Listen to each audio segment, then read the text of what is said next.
Listo. Ok. Muy buenas noches. Vamos a retomar un poquito la idea que traíamos la semana pasada. Para eso yo quiero leer un texto y vamos a debatir un poquito sobre ese texto y por qué mi intención en que tú y yo realmente como maestros, como representantes de la palabra del Señor, como expositores de la palabra del Señor, eh, realmente podamos tener, para poder ser buenos maestros, eh, desarrollo constante de nuestra espiritualidad, que es como la base con la que comenzamos el semestre pasado. Yo voy a leer 1 Corintios 13, 1 Corintios 2, 3, 13 al 16, ¿no? Este, para, para hablar un poquito, para resumir un poquito lo que vimos el semestre pasado. Y dice de la siguiente manera, lo cual también hablamos con palabras enseñadas por la sabiduría, perdón, no con palabras enseñadas por la sabiduría humana, sino con las que enseña el Espíritu, acomodando lo espiritual a lo espiritual. Pero el hombre natural no percibe las cosas que son del Espíritu de Dios, porque para él son locura y no las puede entender, porque han de discernirse espiritualmente. En cambio, el espiritual juzga todas las cosas, pero él no es juzgado por nadie.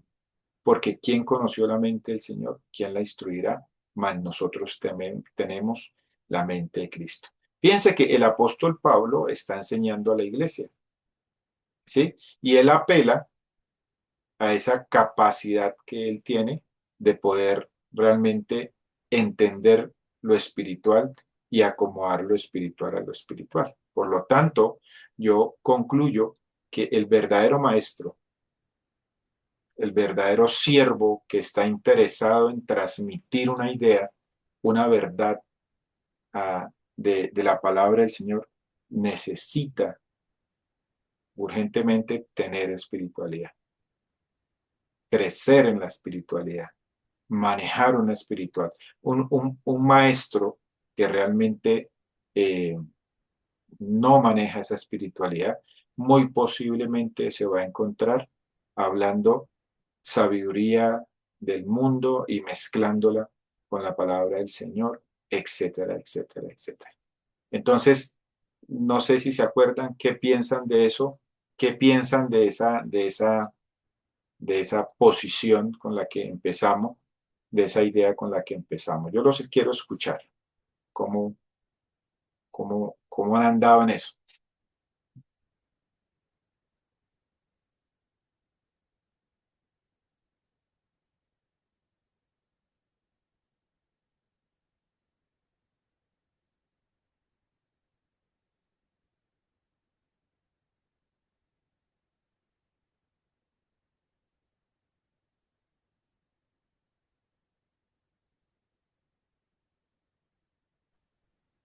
No, no sé si me hice entender o Eider. En mi intervención vamos a ver si se hizo entender. Bueno, eh, pues yo creo que el apóstol Pablo, pues en efecto esta es la palabra del Señor y hay una verdad y es que si no se tiene contacto con el Espíritu del Señor, ya Él nos lo regaló, nos lo dio y esa es una verdad que todos debemos tener, que yo debo tener en mente, en mi corazón, es que el Señor, por medio de su palabra, me dice que Él me dio el Espíritu Santo. Entonces en mí habita el Espíritu Santo. Sin embargo, eh, para poder ser, o sea, poder andar en el Espíritu y poder ministrar en el Espíritu, pues tengo que tener palabra del Señor, o sea, contacto con la Escritura. Eh, Creo que el apóstol ahí de todas maneras nos muestra que si no hay un crecimiento espiritual, con el contacto con la palabra del Señor, difícilmente uno puede entender las cosas espirituales, porque se han de discernir espiritualmente, que lo menciona. O sea, se han de entender espiritualmente. Pero el Espíritu Santo no va a obrar, no obrar así porque sí, ¿sí? En nuestra mente debe haber palabra del Señor para poder entenderla y poder actuar conforme a la palabra del Señor y acomodar lo espiritual a lo que es espiritual. Muy posiblemente cuando no se tienen argumentos espirituales, nosotros apelamos a lo que nosotros, en lo que nosotros andamos. Y si andamos en el mundo, pues apelamos a argumentos del mundo para poder dar a entender un concepto o cualquier cosa que uno vaya a analizar de la palabra del Señor. Un, un actuar de un creyente, pues lo va a acomodar siempre es a lo del mundo. ¿Sí? Entonces estaba pensando en eso, que efectivamente no sea de... Uno no puede actuar espiritualmente si no tiene contacto con la palabra del Señor, porque es la forma de discernir, de entender. ¿Listo?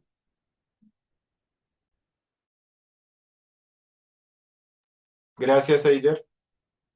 ¿Quién más quiere participar o hablar del tema? Yo, Bueno, pastor. No, sigue Marce, tranquila, hazle primero. Le cedo a los ancianos teólogos la palabra. amén, amén, Ah, aleluya, gloria a Dios. y Eh, ahí tiene preeminencia de Marcela. Claro, claro. yo creo que si algo me exhortó, eh, o nos exhortó, más bien creo que a todos, el enfoque que estábamos viendo en cuanto a la importancia de la espiritualidad que debe tener el que enseña, es que realmente uno sí se puede volver profesional en dar una enseñanza y puede darla y uno puede afectar la vida del otro.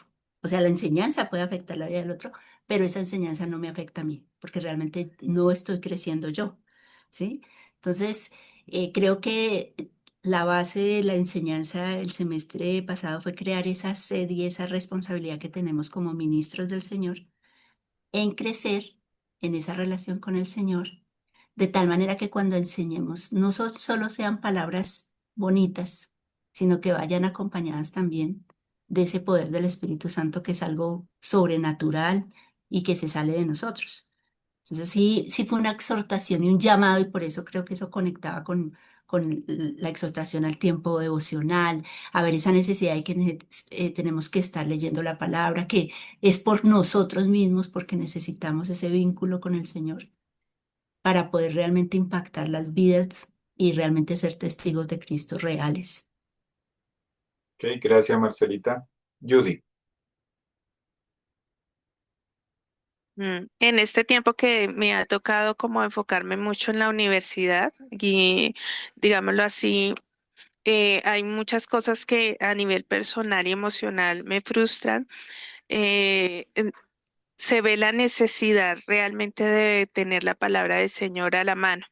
Y muchas veces puede dar uno por sentado que lo que tiene, lo que ha recibido, le es suficiente, pero resulta que para poder tener la coherencia entre la información que se tiene más la forma de actuar, que en ese caso sería la sabiduría, requiere uno estar en una comunión con su Señor y esa comunión se realiza a partir de la relación que se tiene por medio de su palabra. Por tanto, se crea una sed como creyente. En mi caso, esa sed es constante. Lo curioso de eso es que muchas veces uno no lo logra, o yo no lo logro identificar como la sed que este espíritu me está pidiendo en cuanto al Señor, sino me lo está, sino que trato o la emoción puede ser, puedo o quiero satisfacer esa sed por la emoción. Pero curiosamente, cuando como me manejo en diferentes facetas, cuando voy a la palabra y hago un estudio X y el Señor se encarga de mostrarme realmente que necesito esa sed, saciarla con la palabra del Señor para poder transmitir correctamente lo que otros necesitan. Si no tengo esa comunión, es lo que usted comunicaba. Realmente es como estar diciendo sabiduría que no tiene, está suelta de la fuente de vida que es el Señor. Ok, Eso bajo mi experiencia personal. gracias, Negrita. ¿Quién más quiere compartir? Eh, pues, Susana. hola, hola, ¿cómo estás?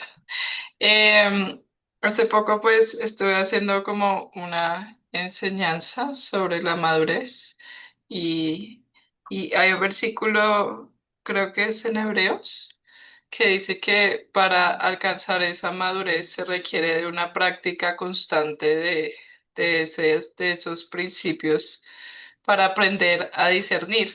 eh, Cosa que no hace, o sea, no tiene esa habilidad un niño y, Ok, y como que el adulto sí requiere esa práctica constante y esa experiencia en los principios de Dios para que, o sea, pueda, digamos que reconocer eh, como en su vida qué es eso bueno y eso malo que Dios te manda a cuidar tu corazón, ¿no? De esas cosas que puedes decir, no, estas cosas ya no son o sea, ya no me hacen bien y lo que realmente me hace daño. Entonces, creo que sí, necesita como una práctica constante en lo espiritual. ok. Gracias, Susana. Sí, señora.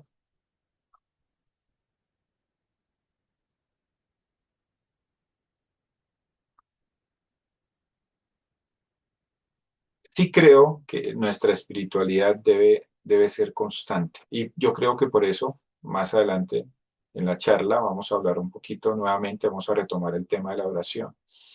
Ya que pienso que esa introducción del concepto del Señor de Jesús en el Padre Nuestro habla de un día a la vez, habla del pan de cada día, dándolo hoy, ¿no? Como decíamos, no solamente material, sino también espiritual. Ahora, la espiritualidad es algo que usted necesita mantener siempre constante por varias razones, porque en primer lugar, a veces tú no sabes en qué momento vas a enfrentar una crisis o una situación difícil. Tú no sabes, ¿sí? Y quiénes te están mirando alrededor de esa crisis. Y a veces confundimos que, no, sí, yo sé que homilética tiene que ver con preparar un sermón, yo sé que homilética tiene que ver con preparar una enseñanza, una charla, etcétera, etcétera. Pero usted y yo sabemos que, como dice el dicho, las acciones hablan más que mil palabras, ¿no? Nuestras acciones realmente empujan, nuestras acciones realmente tienen ese poder fulminante de realmente crear movimiento. Y eso es muy importante. ¿Sí? ¿Y dónde se producen las acciones? Sobre todo en las crisis, en los momentos difíciles. Usted no sabe en qué momento alguien pide una respuesta, una pregunta, ¿sí? Usted no sabe en qué momento va a suceder que alguien te va a decir algo, ¿cierto? Eh, en qué momento vas a tener que solucionarle el camino a alguien o sus palabras que diga van a realmente, van a ser oídas y la persona que las oiga realmente casi siempre, por lo general, va a tender a hacer lo que usted diga, así usted quiera o no quiera. Aunque usted no decida por las personas, pero las personas muchas veces te van a pedir información de qué decidir, qué decisión tomar en la vida frente a X o Y circunstancias y tú vas a tener que responder, ¿sí? O te quedas callado o dices algo sin sentido o realmente das la respuesta que debes dar, que, que como hijo de Dios con una posición especial de maestro, con una posición especial de siervo, realmente debes dar, ¿sí? Es decisión tuya si te quedas callado y no asumes realmente la responsabilidad que tienes de dar. ¿Por qué? Porque no es espiritual o porque realmente no estás dependiendo del Señor o porque realmente te sientes en una posición donde la puedes embarrar o esto y esto. Por eso pienso que la espiritualidad es algo que usted necesita manejar constantemente. ¿Y por qué? Porque en medio de estas circunstancias usted va a estar tentado por el pensamiento humano, que es muy parecido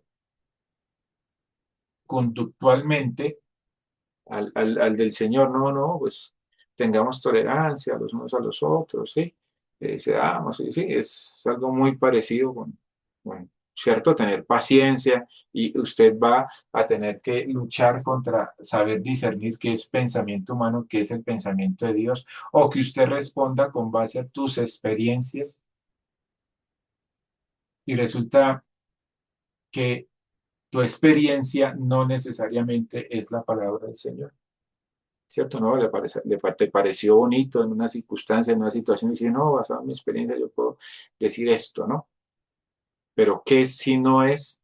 ¿Qué si era para ti? ¿Qué si no es para la persona que está pasando por otro momento muy parecido? Y usted sabe que esto de ir de la mano con el Señor, no para todos les funcionan las respuestas como un estándar, ¿no? Haga esto, haga lo otro, haga aquello, ¿no? Eh, entonces, basado en tu experiencia o basado en tu lógica, no, es que a mí me parece que debe ser así. Hace muchos años alguien me decía, no, pero es que es lógico, es lógico, es lógico, es muy lógico. Si usted es hijo de Dios, tiene que irle bien en todo. Eso es lógico. Bueno, es lógico para esa persona, en la lógica que esa persona está dando, pero en una verdadera espiritualidad no necesariamente es lógico, ¿sí? Te puede estar pasando por un momento difícil, ¿sí? Etcétera, etcétera. O muchas veces usted necesita enfrentarse en cómo resolver un problema. Mira que Gálatas dice de la siguiente manera, el libro de Gálatas dice de la siguiente manera, en Gálatas capítulo 6, versículo 1, hermanos, si alguno fuese sorprendido en alguna falta, vosotros que sois espirituales, restaurarle con espíritu y mansedumbre, considerándote a ti mismo, no sea que tú seas tentado. Mira, tú vas a participar en restaurar una vida. Eso es, pues sí, una enseñanza es profunda. Sí, una enseñanza, nosotros los predicadores, pues espectacular, una buena enseñanza, ¿cierto? Que le digan uno, pastor, esa enseñanza estuvo, me llegó al corazón. Pero cuando tú vas a restaurar a alguien, levantar a alguien, sacarlo de un mal camino, digo yo, o en una mala situación, una mala decisión, un mal pensar que tú tienes, ¿sí? O una persona que está caminando por el camino que no es y dice, restaurarle con espíritu de mansedumbre, vosotros que sois, ¿qué? Espirituales. No vosotros que sois carnales o sois niños, como lo presenta Corintios, ¿cierto? Corintios dice, hay niños y hay carnales. ¿Sí? Que no pueden discernir las cosas espirituales, niños que no pueden manejar realmente la comida pesada, ¿no? La sabiduría que viene del Señor. Y usted va a tener que hacerlo. Y ser maestro implica eso. Ser maestro no es simplemente pararse en un púlpito y usted tener la super presentación de PowerPoint, el super esquema allí, o tener las últimas tendencias de cómo debe hablar, de cómo debe vestirse, de cómo sí. Eso, pues, de pronto tiene su parte, ¿no? Allí. Pero en la vida diaria, en el día a día, es donde se sopesan realmente el verdadero maestro. Cómo va a ayudar a otros a guiarlos en el camino. Y pienso que de eso es que estamos hablando. No sé si alguien quiere compartir algo más. No, George, me pareció interesante lo que como George pues nos explicó ahorita el tema. Y pues se me viene a la mente el hecho de que para nosotros como siervos del Señor, personas imperfectas, vasijas de barro que Dios escogió para usarlos, como nos usa a todos, a cada uno de los que estamos aquí presentes, de una forma maravillosa. No somos perfectos ninguno, pero estamos en un proceso bonito. Pero estamos aquí como, entre comillas, no, sino realmente maestros que administramos la palabra y la enseñamos. Me pareció muy interesante la parte de la homilética, viéndola como su merced la dice, una homilética integral. O sea, porque estamos acostumbrados, cuando estudiamos la homilética, como yo os decía, estamos acostumbrados a que la parte de la homilética se maneja al frente en el púlpito o cuando tú enseñas. Y manejamos la homilética, intentamos trabajar la homilética, porque hay falencias, todas las tenemos. Intentamos a manejar la homilética, cómo presentarnos, cómo hablar, sí, o sea, todas las herramientas que tenemos y buscamos para poder hacer una presentación, para poder tener de alguna forma una mejor claridad o, sí, una mejor atención del público para que sean puedan recibir el mensaje. Entonces, a mí esa homilética integral que realmente como siervos de Dios no solo es ahí al frente ni enseñando, sino realmente como, o sea, eh, somos siervos del Señor y la homilética tiene que ser eh, en todo momento, porque yo en todo momento estoy reflejando a mi Señor, no solo en el púlpito. Yo estoy reflejando a mi Señor en la calle, donde trabajo, donde estudio, por donde paso. Ese es el Cristo que yo predico, que lo que yo vivo. Pues sí, tenemos errores, sí, pero cuando vamos por cualquier lado, estamos mostrando al Señor Jesús. Y no como cualquier siervo, porque no estamos hablando de la feligresía, de la iglesia, los, los encargados de alguna forma de administrar la palabra del Señor. Entonces es un poco más complejo. Una homilética integral. Gracias, Tican. ¿Alguien quería compartir algo más?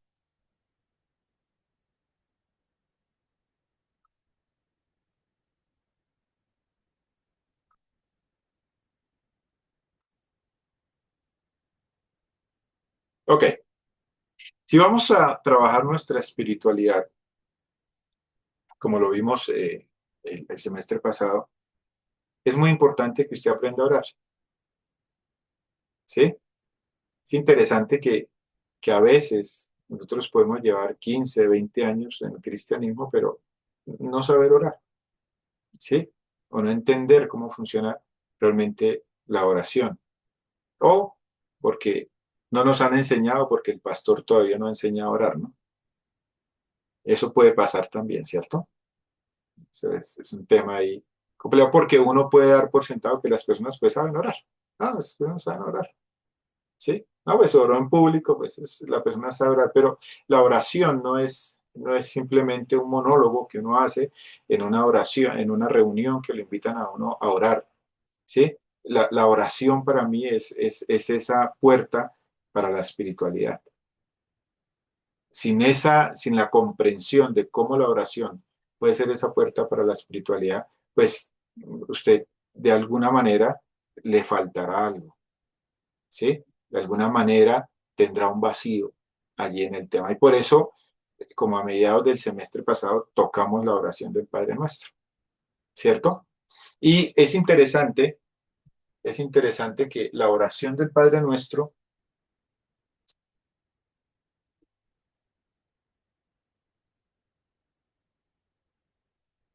nos pone primero en contexto, que lo hablamos la vez pasada, ¿cierto?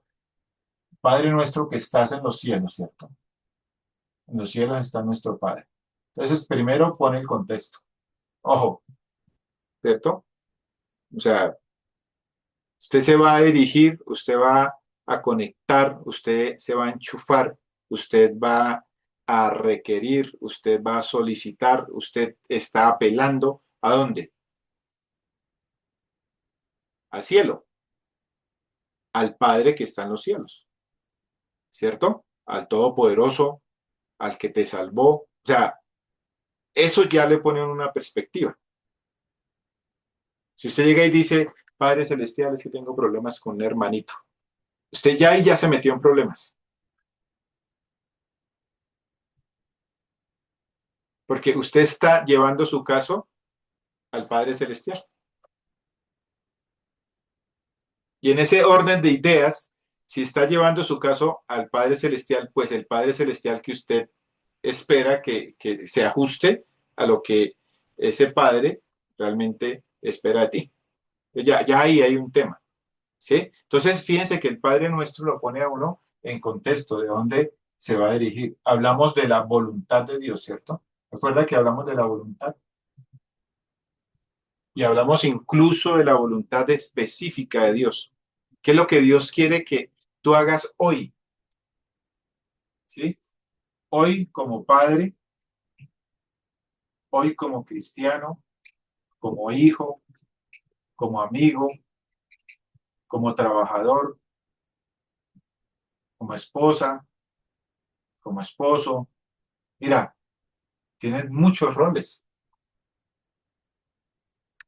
O sea, con eso tendrías todo el día para gastarlo buscando qué es el deber ser, ¿cierto? O sea, usted de pronto está buscando esa voluntad del Señor donde las masas se inclinen ante usted o mientras usted haga un trabajo por allá que le digan, uy, usted es un duro, ¿sí? Y chévere, eso puede llegar. Pero la verdadera espiritualidad se basa en conectarse con el cielo y decir, bueno, Padre, ¿qué quieres hoy? En este cuchuado de roles que usted me entregó, Señor. O sea, es una cantidad de cosas que usted dice, todo el día, durante todo el día, sus hijos le están preguntando, sus hijos exigen cosas, tu esposa, tu jefe, los amigos, el pastor, los alumnos a que enseñan. Entonces, todo el tiempo tú ya tienes, o sea, ya tienes unos roles de definidos que en esos roles de definidos se espera que usted ejecute lo que Dios quiere y no lo que tú quieres. ¿Sí se acuerdan? Si quieren compartir algo, los escucho.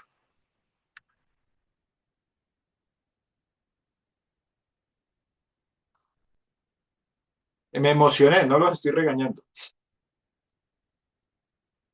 Sí, uno por lo menos en el día a día uno se la pasa en ese trabajo como siervo de Dios.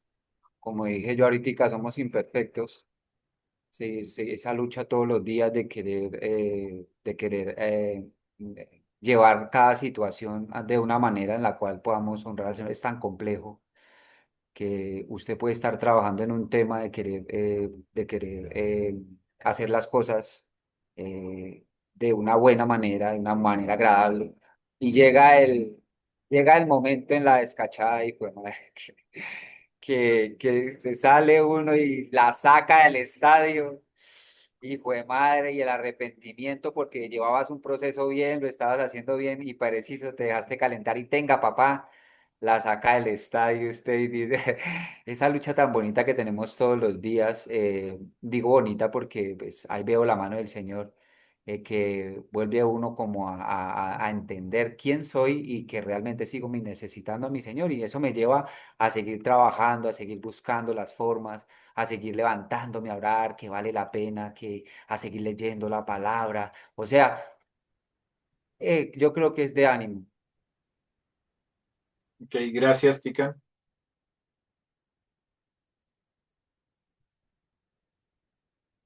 Y ahí enseñas, tú ahí enseñas, en cada uno de los roles enseñas.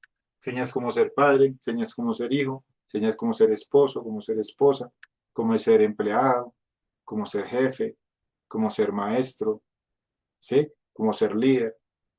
¿Por qué? Porque te está demandando el día, todo el tiempo, que tú actúes de una forma, de una forma. Y esperamos que esa forma sea conforme a la voluntad del Señor. Sí, yo sé que hay momentos en la vida, en la toma de una decisión crítica, que usted necesita definir la voluntad de Dios. Amén. Eso también es importante, ¿cierto? Es importante que usted busque pero que no se te olvide que la voluntad de Dios no solamente está en ese momento crucial, sino que está rodeando todos los aspectos que tú manejas de la vida. Y cuando tú actúas conforme a la voluntad del Señor, entonces usted está actuando espiritualmente, usted está andando espiritualmente, está enseñando, porque tus hijos te ven, ¿sí? Que no nos pase como ese chiste malo que llega la mujer con el trasteo, y esa mujer que llega con el trasteo era la esposa del pastor y llega con el trasteo a la iglesia. Y entonces dice, no, es que yo me vengo a vivir aquí porque él aquí, él es espiritual, ¿sí? Pero llega a la casa y, ¿sí? Pierde la espiritualidad, ¿no? No nos pase como ese chiste malo, ¿cierto? La Nuestro- ventaja de vivir en la casa donde se hace la congregación. No hay Sí, pierde. no, no, o sea, ese chiste no se aplica para mí, o sea, por eso lo cuento, ¿no? Por eso lo cuento, porque eso no aplica para mí, ¿no? Ok, entonces es muy importante el tema de la voluntad y lo mismo, el tema de las enseñanzas que nosotros damos, pues nosotros enseñamos el camino a otra persona de cómo hacer la voluntad de Dios. Usted le está enseñando a otra y eso es parte, esa es la enseñanza, esa es la verdadera enseñanza, ¿sí? Usted no le está tomando decisiones, sino que usted le está diciendo, mira, este es lo que Dios piensa, pero tú pues, tienes que decir, pero esto es lo que tú debes pensar, ¿sí? Y este es el principio, y por acá, ¿sí? Eso es una parte fundamental en cuanto a la voluntad de Dios, ¿no? Otra cosa, no sé si alguien quería compartir algo más en cuanto a la voluntad de Dios que vimos en aquel entonces.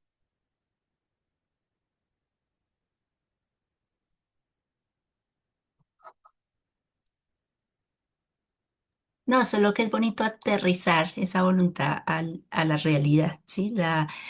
Aunque la voluntad de Dios es espiritual, la voluntad de Dios aterriza en lo que es mi responsabilidad del día a día, ¿sí? Lejos de aterrizarla, realmente la espiritualidad, esa espiritualidad no tiene carne y hueso, por así decirlo. Y a veces pues nos pasa, creo que nos pasa que terminamos sin esa parte de carne y hueso en el diario vivir, ¿sí? Solo es contenido sin práctica, que básicamente es la exhortación que el Señor muchas veces le hizo a los fariseos, ¿sí? Que decían pero no hacían. Y muchas veces el decir va en coherencia con ese hacer y impacta, que es lo que creo que es el énfasis de la homilética que estamos manejando. Sí, mira que todas las enseñanzas tienen su parte de introducción, tiene su parte de argumentación, de sustentación, tiene su parte hermosa de, del clima, del desarrollo de la enseñanza, pero al final, toda enseñanza sin una aplicación, pues no sirve. Toda enseñanza debe tener una aplicación, ¿cierto? Y usted escucha a veces muchas predicaciones muy bonitas, pero realmente no tienen la aplicación. Y la aplicación es el cómo. Bueno, yo te quiero decir que en vida, hablando de la voluntad de Dios, usted es el cómo. Usted es el cómo se hacen las cosas. Que los demás te van a ver. Bueno, miremos cómo lo hace el pastor, cómo lo hace Eider, cómo lo hace Julián, cómo lo hace Zuli. Ese es el cómo. Los demás están mirando el cómo se hace. Usted es el cómo.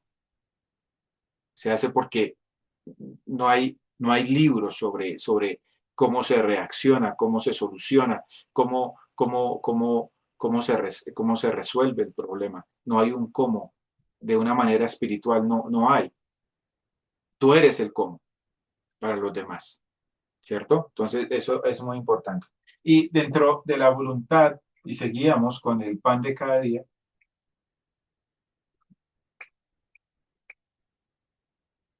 y esto tiene que ver con el Dios proveedor,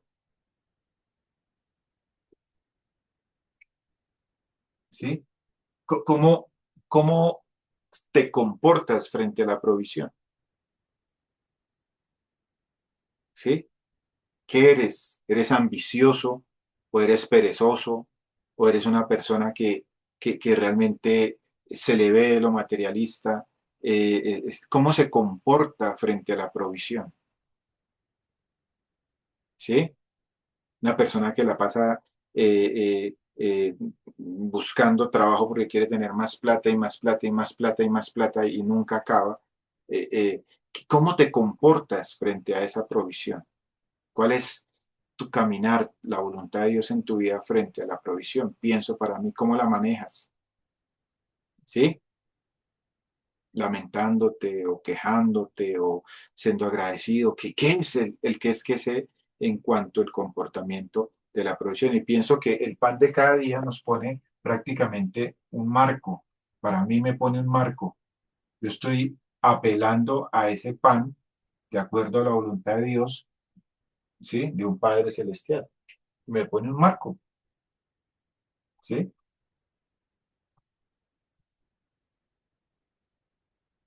Ustedes saben el problema en que estoy por ahí por un contrato que hice y hice mal el contrato y entonces me están pidiendo que pague una plata que, pues no me parece que debo pagar.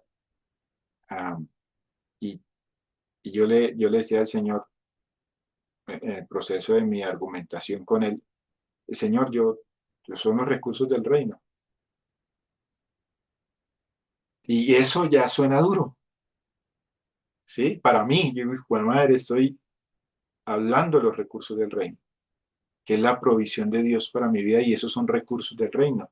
Por lo tanto, yo creo que tú y yo administramos los recursos del reino. Y eso tiene que ver con el pan de cada día. Que el pan de cada día tiene lo que lo sostiene a usted. Y quien lo sostiene, pues es tu provisión, tu proveedor. Es Dios. ¿Cómo andas frente a eso? ¿Sí? Acuérdese que Israel, uno de los problemas de Israel es que Israel, Dios les daba la comida, Dios les daba la protección, Dios les daba el sustento, el crecimiento de las cosechas, pero acuérdese que para ellos no fue suficiente. Y por eso ellos pecaron, que para ellos no era suficiente, nunca fue suficiente. Y tú vas a tener que solucionar delante de Dios, bueno, en cuanto a esto, ¿qué es lo que tú buscas? ¿Cuánto es suficiente? ¿Qué te sacia? ¿Cuánto te sacia? ¿Sí? Para que no estés girando todo el tema alrededor de la provisión. Y a veces Dios te dice, yo te voy a dar todo lo que necesitas, ¿cierto? Como lo decía, ¿quién era el que lo decía? Camilo, el domingo, creo que lo decía. Esos que son gentiles piensan todo el tiempo en esas cosas, pero usted y yo no, ¿cierto? Porque somos hijos del Señor y porque dependemos del proveedor, ¿cierto? Usted no se preocupa por eso, usted no se preocupa por ese tipo de cosas. Sí, usted puede decir, no, yo por esas cosas no me preocupo porque realmente pues Dios me dijo que me los iba a dar y yo estoy fresco, yo estoy pensando en otras cosas, ocupo mi mente en otras cosas, ¿cierto?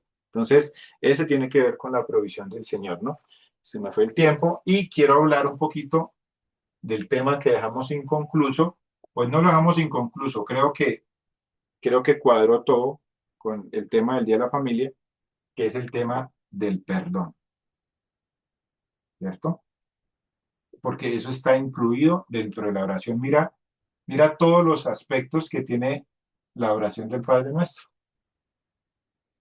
Ponernos en contexto, buscar la voluntad de Dios, tener el corazón a raya en cuanto a la provisión, en cuanto a todo ese tema de la provisión, ¿cierto? Y un tema muy importante que tiene que ver con nuestras relaciones, el perdón. Y aprendimos, usted aprendió qué era el perdón, ¿cierto? Aprendió que el perdón es algo mucho más grande, que no es simplemente una definición, sino que es un evento macro que tiene muchas aristas, ¿cierto? Y lo aprendimos en el Día de la Familia, ya lo veníamos aprendiendo, pero junto con el perdón, usted también aprendió a perdonar. Y vamos a manejar estos dos conceptos un poquito más porque es muy importante que en una buena homilética, una de las verdades fundamentales de una buena homilética es que como dice el Señor, todos hablemos una cosa, una misma cosa y pensemos igual, en cierta forma, en ciertas verdades, porque eso pues ayuda mucho a la gente, ¿no? Eh, si usted aprende a perdonar y aprende qué es el perdón, básicamente me parece que tiene un elemento fundamental para una buena consejería, para una buena restauración, para un consejo, ¿sí? Hace poquito estuve en un lugar y una hermana estuvimos hablando y estuvimos compartiendo y me habló y yo le dije, tú has hecho un buen proceso de perdonar. Y me sacaba por un lado y me sacaba por el otro y yo volvía y seguía, tú has hecho un buen proceso de perdonar. No, sí, sí, yo he hecho el proceso de perdonar, pero es que uno tampoco se debe dejar, uno tiene que ponerse en una posición y protegerse porque si no lo lastiman a uno. Y bueno, eso dio toda una vuelta. Yo le dije, tú no has hecho un buen proceso de perdonar. Tú has entendido qué es perdonar. Y fue bonito porque tuve que volver a explicarle qué era perdonar, porque a veces a uno se le olvida,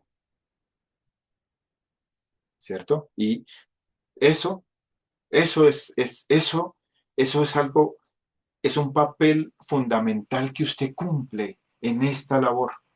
Mostrarle a otro el camino, enseñarle el camino, decirle, mira, se hace de esta manera, se hace de esta manera. Por lo menos ya lo tiene claro, ¿sí? Entonces, perdón y perdonar. ¿Cuál es la diferencia entre perdón y perdonar?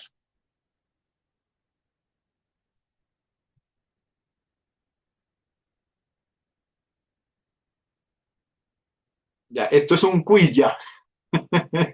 ¿Cuál es la diferencia entre perdón y perdonar?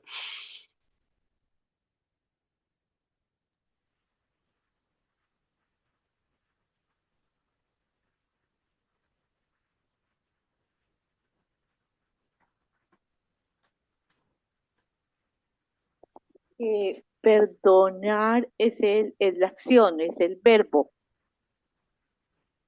Sí, perdonar. Y perdón es, perdón es Sustantivo. el sustantivo. sustantivo. Sí, sí, sí, sí. Bueno, ahora eso es verdad, pero ahora sí, entremos en materia.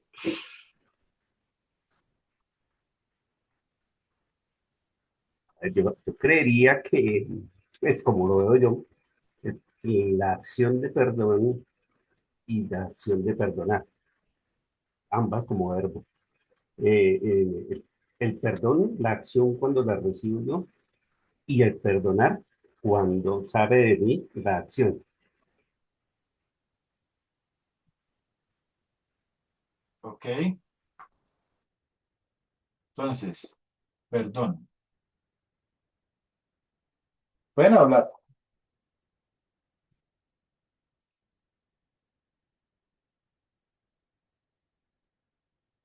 Entonces, tú dices que acción y perdonar, acción.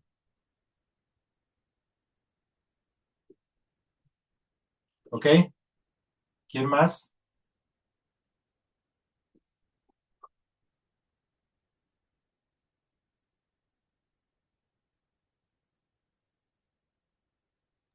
Bueno, yo vería el perdón como el sustantivo en cuanto al hecho de que, bueno, y también es un verbo, la acción, porque eh, el, el, el generador del perdón fue Dios, nuestro Señor Jesucristo. Entonces, para mí el perdón es la obra ejecutada por nuestro Señor Jesucristo. Perdón.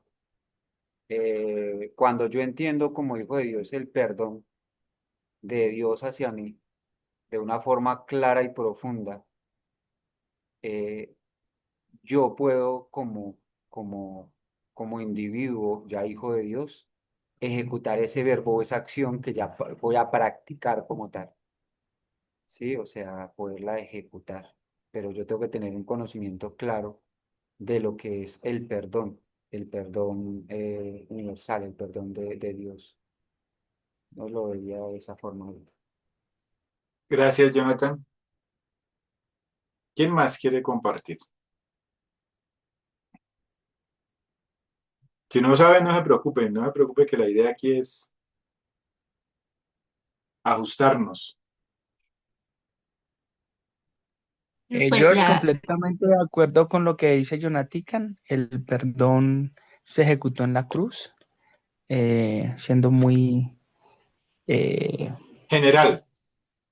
sí, y el perdonar es esto que yo puedo ejecutar con base en lo que se hizo en la cruz, ¿no? Y obviamente dirigido hacia otra persona. Ok. Gracias, Fer. Bueno, yo estoy de acuerdo con lo que dice Fercho en la parte del perdón, ¿sí? En la parte que el Señor hizo. Sin embargo, el perdonar, que ese es creo que el principal error que nosotros tenemos, es que lo ejecuta con otra persona. Y el perdonar, el principal beneficiario Ok. soy yo, es el principal beneficiario, no la otra persona, porque el Señor me ha dado la capacidad de poder entender que aquella ofensa o aquella cosa mala, aquella acto que me vulneró, pues Él ya lo pagó, ¿sí? Entonces es lo que me va a traer paz a mí, no solamente con Dios, porque el Señor nos llama paz, sino la paz con la otra persona, el poder entenderlo, ¿sí? De que el Señor ya perdonó, ¿sí? Y ahí sí yo puedo ejecutar el perdonar, y que ni siquiera yo lo ejecuto, porque lo ejecutó el Señor, ¿sí? Sino poder entenderlo y aterrizarlo, que eso ya fue algo que el Señor ya cubrió y me ha dado paz a mí. Ok. Gracias, Eider. Bueno, ahí vamos llegando. ¿Quién más quiere aportar? Bueno, yo agregaría que el perdón, cuando hablamos del perdón, tiene que ver con ese proceso legal que también trae unos beneficios espirituales en cuanto a mi problema que tenía con Dios, ¿no?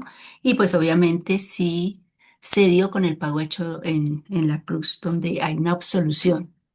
Y el perdonar, pues, es esa aplicación a- a- en el sentido de las ofensas, donde yo realmente puedo descansar de que el pago hecho por Cristo abordó esa ofensa que se me hizo el otro y por lo tanto yo puedo descansar. Y también se agregaría un elemento y es que el encargado de la venganza, entre comillas, es Dios y no el individuo o la persona aún el ofendido. Ok. Gracias, Marcelita. ¿Alguien más quiere aportar algo más?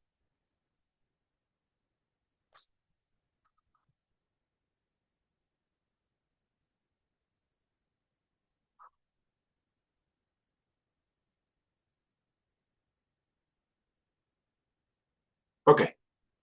Entonces, como cuando hablamos de perdón, es muy importante el tema que coloca a Marcelita, es la absolución con base a la obra de Cristo. Entonces, es una absolución dada en la obra de Cristo, ¿cierto? Y es una absolución por todos los pecados,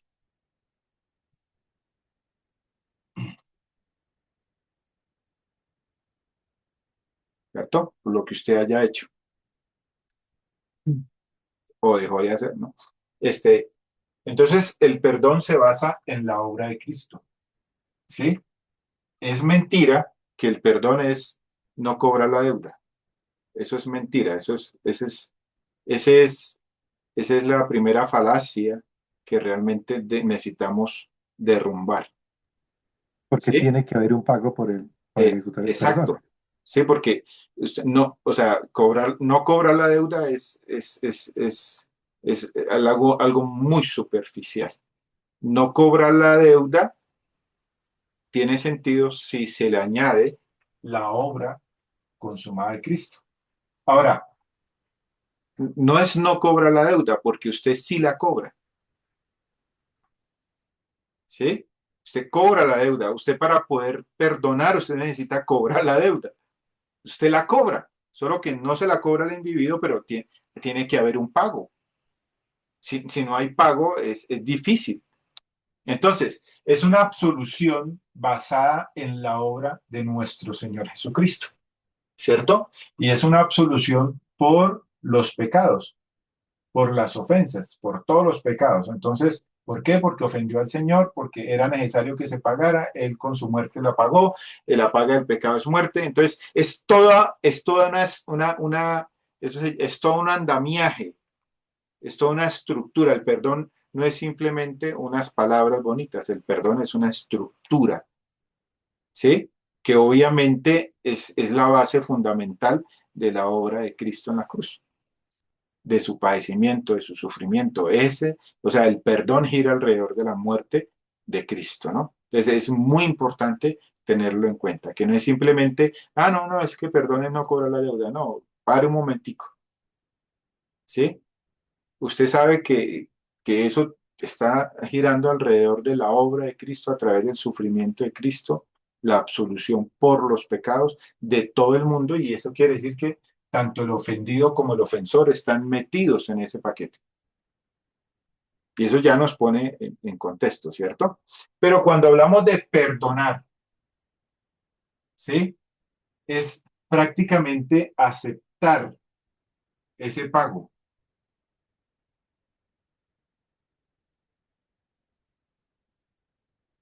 que se hizo en favor del otro, ¿sí? O por el otro. Pero no mira al otro, sino mira el amor de Cristo como esa provisión para que usted pueda sanar su corazón, ¿cierto? Es una provisión. Es lo que el Señor dio para que usted pueda realmente eh, cruzar la deuda, cruzar la ofensa, satisfacer la justicia que tu cuerpo, tu mente, tu corazón está exigiendo, ¿sí? De alguna manera usted también tiene justicia, entonces cuando lo ofenden usted está exigiendo una justicia de alguna manera y el Señor le dice, como dijo Marcita, no te vengues, no uses la venganza como la forma de hallar la justicia, sino acepta la provisión que yo di en la cruz. Y en ese momento que usted está aceptando la provisión dada en la cruz, es cuando usted realmente está perdonando, ¿sí? Perdonar no tiene nada que ver con ir y decirle a la otra persona, y a veces uno lo hace, ¿no? Quiero que sepas que te perdono.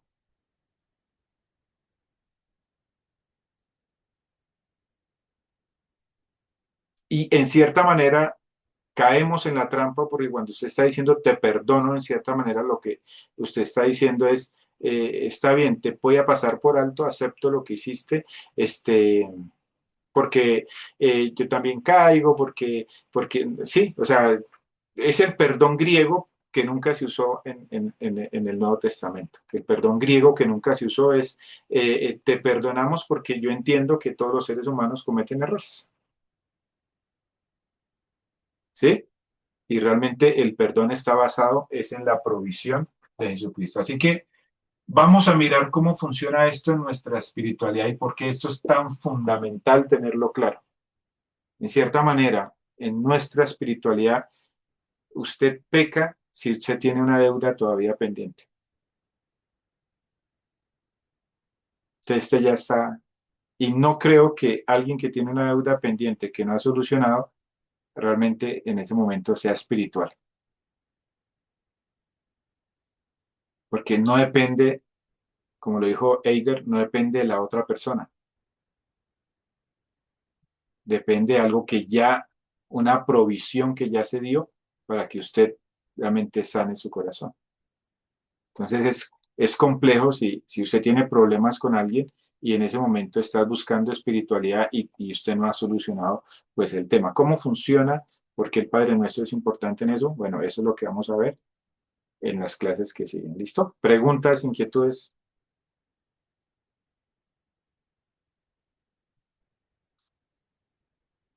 Bueno, Dios les bendiga a todos. Nos vemos Dios mediante hoy en 8. Que pasen una excelente noche. Gracias, Pastor. pastor. Bendiciones para Gracias. todos. Gracias. Gracias, buenas noches. Gracias. Adiós. Bendiciones. Bendiciones. Nos reunimos con Chao. prédicas